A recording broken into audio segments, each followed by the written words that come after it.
Student and friend competitive education 24 চ্যানেলে তোমাদের সবাইকে জানাই স্বাগতম। আজকে আমরা আরও একটি চাকরির নোটিফিকেশন নিয়ে আলোচনা করব। তো নিয়োগ করা হচ্ছে কিন্তু মিনিস্ট্রি অফ রেলওয়ে থেকে কিন্তু নতুন একটা ভ্যাকেন্সি বেরিয়েছে, যেখানে দেখো তোমরা মাধ্যমিক পাস এবং আইটিআই থাকলে কিন্তু আবেদন করতে পারো। এছাড়া তোমার অন্যান্য যদি শিক্ষাগত যোগ্যতা থাকে তাহলেও কিন্তু তুমি আবেদন করতে পারবে। এবং দেখো আবেদন শুরু হয়েছে 18/1/2025 থেকে এবং আবেদন শেষ হবে কিন্তু 16/2/2025, মানে 18 তারিখ থেকে কিন্তু আবেদন শুরু হবে। তো চলো টোটাল নোটিফিকেশান নিয়ে আমরা আলোচনা করব। ফার্স্ট দেখবো নোটিফিকেশানটা আমাদের কোথা থেকে বেরিয়েছে। দেখো নোটিফিকেশানটা কিন্তু আমাদের বেরিয়েছে DFCCIL থেকে কিন্তু বেরিয়েছে। Okay, government of India ministry of railway. Okay, দেখো তোমাদের যেটা ফর্ম ফিল আপ করতে হবে সেটা কিন্তু সম্পূর্ণ কিন্তু অনলাইন মোডে কিন্তু তোমাদেরকে ফর্ম ফিল আপ করতে হবে। এবার দেখো ফর্ম ফিল আপ যেটা শুরু হয়েছে, ফর্ম ফিল আপ শুরু হবে তোমার 18 জানুয়ারি থেকে ফর্ম ফিল আপ শুরু হবে এবং ফর্ম ফিল আপের লাস্ট ডেট কিন্তু 16 ফেব্রুয়ারি 2025। এবং যদি তোমার ফর্ম ফিল আপ করতে গিয়ে যদি কোনো রকম ভুল হয়ে যায় সেটাকে তুমি কারেকশান করতে পারবে 23 ফেব্রুয়ারি থেকে 27 ফেব্রুয়ারি পর্যন্ত। এই তারিখের মধ্যে কিন্তু তুমি কারেকশান করে নিতে পারবে। এবং যেটা তোমার এক্সাম হবে, দেখো CBT 1 হবে, CBT 2 হবে এবং কিন্তু PET টেস্ট কিন্তু হবে। CBT 1-এর ক্ষেত্রে তোমার যেটা পরীক্ষা কিন্তু এখানে কিন্তু বলে দিয়েছে যে এপ্রিল 2025, এটা কিন্তু তোমার টেন্টেটিভ এক্সাম ডেট। তো তোমার যে এপ্রিল মাসে 2025 সালে এপ্রিল মাসে কিন্তু তোমার এক্সাম হতে পারে। ওকে, CBT 1। আর CBT 2-তে আমাদের যেটা টেন্টেটিভ ডেট বলেছে সেটা হলো আগস্ট মাস। আর যেটা আমাদের PET টেস্ট সেটা হলো অক্টোবর এবং নভেম্বর। এবার দেখো যদি তোমাদের ফর্ম ফিল আপ করতে গিয়ে কোনো রকম সমস্যা হয় তাহলে কিন্তু এখানে কিন্তু এদের হেল্পলাইনও দেওয়া রয়েছে। ওকে, তোমরা কিন্তু এটাই কন্ট্যাক্ট করতে পারো। দেখো এবার আমরা একটু ভ্যাকান্সি নিয়ে আলোচনা করি। দেখো ভ্যাকান্সি আমাদের যেটা ফার্স্ট পোস্ট রয়েছে সেটা হলো জুনিয়র ম্যানেজার পোস্ট রয়েছে। এটার টোটাল ভ্যাকান্সি কিন্তু 3টে রয়েছে। এর জন্য শিক্ষাগত যোগ্যতা আমাদের কী চেয়েছে দেখো, এর জন্য শিক্ষাগত যোগ্যতা কিন্তু আমাদের চেয়েছে যে pass in final examination of CA অথবা CMA from institute of chartered accounts of India by institute of cost account of India. Okay, তো তোমার এইটা কিন্তু শিক্ষাগত যোগ্যতা চেয়েছে এইটার ক্ষেত্রে, জুনিয়র ম্যানেজারের ক্ষেত্রে। এরপর আসে দেখো সিভিল রয়েছে। তো সিভিলের জন্য কিন্তু তোমার যেটা শিক্ষাগত যোগ্যতা চেয়েছে এর জন্য টোটাল ভ্যাকান্সি রয়েছে হলো 36টা ভ্যাকান্সি রয়েছে। এর জন্য কিন্তু তোমার সিভিলের কিন্তু ডিগ্রি চেয়েছে, সিভিল ইঞ্জিনিয়ারিংয়ের উপরে কিন্তু ডিগ্রি চেয়েছে। তোমার কিন্তু 3 বছর ডিপ্লোমা কোর্স কিন্তু থাকতে হবে এক্ষেত্রে। এরপরে আসো যেটা আমাদের এক্সিকিউটিভ ইলেকট্রিক্যাল আছে, এটার জন্য আমাদের পোস্ট রয়েছে টোটাল 64টা পোস্ট রয়েছে। এর জন্য কিন্তু তোমার 3 বছর কিন্তু ডিপ্লোমা চেয়েছে, ইলেকট্রিক্যালের উপর কিন্তু 3 বছরের ডিপ্লোমা চেয়েছে। এটাও কিন্তু আমাদের রয়েছে। এক্সিকিউটিভ সিগন্যাল অ্যান্ড টেলিকমিউনিকেশন কিন্তু রয়েছে, এর জন্য টোটাল ভ্যাকান্সি রয়েছে 75টি। এর জন্যও কিন্তু তোমার কিন্তু এই প্রায় একই রকমের কিন্তু শিক্ষাগত যোগ্যতা রয়েছে, যেখানে কিন্তু তোমাদের 3 বছরের ডিপ্লোমা যদি ইলেকট্রিক্যাল এবং তোমাদের ইলেকট্রিক্যাল এবং তোমার ইলেকট্রনিক্সের উপরে যদি 3 বছর ডিপ্লোমা থাকে তাহলেও কিন্তু তুমি এক্ষেত্রে আবেদন করতে পারো। এছাড়া অন্যান্য শিক্ষাগত যোগ্যতাও রয়েছে, এগুলি একটু তোমরা দেখে নেবে। আমি টোটাল PDFটা প্রোভাইড করে দেবো আমাদের টেলিগ্রাম গ্রুপে। এবার দেখো যেটা তোমরা মাধ্যমিক পাশে আবেদন করতে পারবে সেটা হলো মাল্টিটাস্কিং স্টাফ। এটা কিন্তু তোমরা মাধ্যমিক পাশে আবেদন করতে পারবে। এর জন্য স্যালারি দেখো যেটা রয়েছে সেটা 16,000 থেকে কিন্তু 45,000 টাকা পর্যন্ত। এটা কিন্তু লেভেল 1। ওকে, এটা কিন্তু আমাদের N1 লেভেল।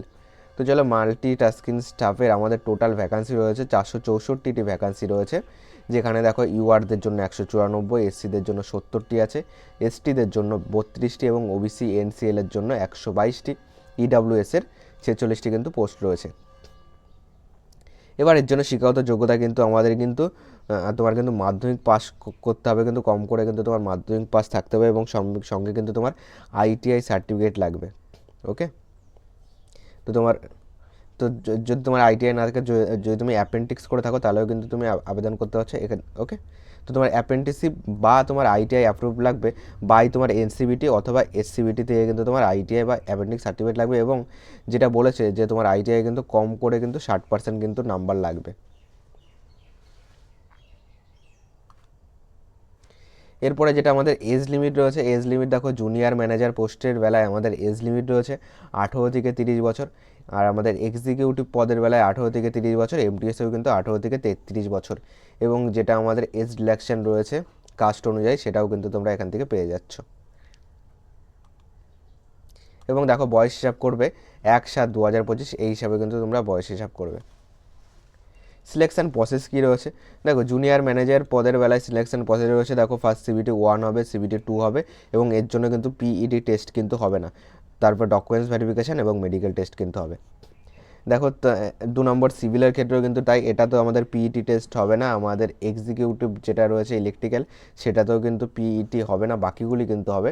যেটা এক্সিকিউটিভ আরেকটা যেটা রয়েছে সেটাতেও কিন্তু সেম, যেটা আমাদের মাল্টিটাস্কিং স্টাক, এটাই কিন্তু আমাদের পিইটি টেস্ট কিন্তু রয়েছে। তো এটাই কিন্তু টোটাল টেস্টগুলি কিন্তু আমাদেরকে কমপ্লিট করতে হবে, যেটাই এমটিএস পদ রয়েছে। এটা কিন্তু আমাদের মাধ্যমিক পাস, সঙ্গে কিন্তু তোমার আইটিআই সার্টিফিকেটও চেয়েছে। তো দেখো আমাদের এক্সামের যে সিলেবাস, যে আমাদের টপিক রয়েছে, যে কোন কোন টপিক থেকে আমাদের কোশ্চেন আসবে, দেখো ম্যাথ রয়েছে, ম্যাথ বা নিউমেরিক্যাল অ্যাবিলিটি আমাদের রয়েছে হলো 30 নম্বরের রয়েছে, জেনারেল অ্যাওয়ারনেস রয়েছে 15 নম্বরের, জেনারেল সায়েন্স রয়েছে 15 নম্বরের, এবং তোমার রিজনিং রয়েছে 30 নম্বরের, এবং নলেজ অ্যাবাউট রেলওয়ে অথবা ডিএফসিসিআইএল এর উপর কিন্তু তোমার একটা কোশ্চেন আসবে, সেটা কিন্তু তোমার 10 নম্বরে কিন্তু কোশ্চেন আসবে। ওকে, এইটার জন্য কিন্তু 10 নম্বর বরাদ্দ আছে, টোটাল 100 নম্বরে তোমাদের পরীক্ষা হবে। তো টোটালি কিন্তু তোমার এমসিকিউ তোমার কিন্তু কোশ্চেন আসবে। কোয়ালিফিকেশান মার্ক কী লাগবে, মানে পরীক্ষায় কম করে কত নম্বর পেতে হবে পাস করার জন্য, কম করে দেখো যারা ইউআর রয়েছে এবং ইডাব্লিউএস রয়েছে তাদের জন্য 40%, এসসি ওবিসি তো এনসিএল এদের জন্য কিন্তু 30%, এসটিদের জন্য কিন্তু 25%, এগুলি কিন্তু কোয়ালিফিকেশান মার্ক।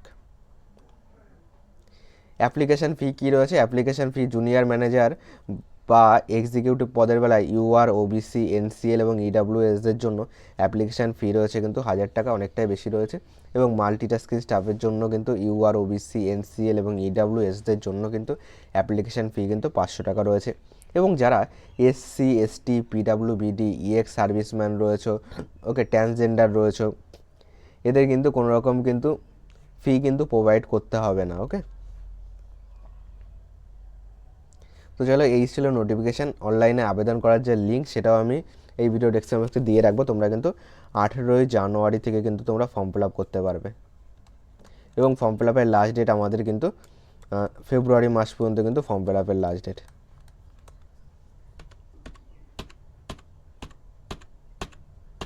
ওকে, তাহলে ফর্ম ফিল আপের লাস্ট ডেট আমাদের 16ই ফেব্রুয়ারি কিন্তু ফর্ম ফিল আপের লাস্ট ডেট, এবং যদি ভুল হয়ে থাকে সেটাকে কারেকশান করবে 23 থেকে 27 ফেব্রুয়ারির মধ্যে। এবং তোমাদের এক্সাম যেটা সিবিটি 1-এর টেন্টেটিভ এক্সাম ডেট কিন্তু তোমার এপ্রিল মাস রয়েছে, সিবিটি 2-এ কিন্তু আগস্ট। তো চ্যানেলে নতুন হয়ে থাকলে চ্যানেলটিকে সাবস্ক্রাইব করে নিও, যদি কোনো রকম নোটিফিকেশান আসে, আমি যদি তোমাদেরকে ভিডিও প্রোভাইড না করলেও কিন্তু আমি মোটামুটি তোমাদের টেলিগ্রাম চ্যানেলে কিন্তু আপডেট দেওয়ার চেষ্টা করি, টেলিগ্রাম এবং হোয়াটসঅ্যাপ গ্রুপেও কিন্তু আমি তোমাদেরকে আপডেট দেওয়ার চেষ্টা করি। তাছাড়াও চ্যানেল নতুন হয়ে থাকলে চ্যানেলটিকে সাবস্ক্রাইব করে নিও, যাতে পরবর্তী ভিডিও আসলে তোমার কাছে নোটিফিকেশান পৌঁছে যায়।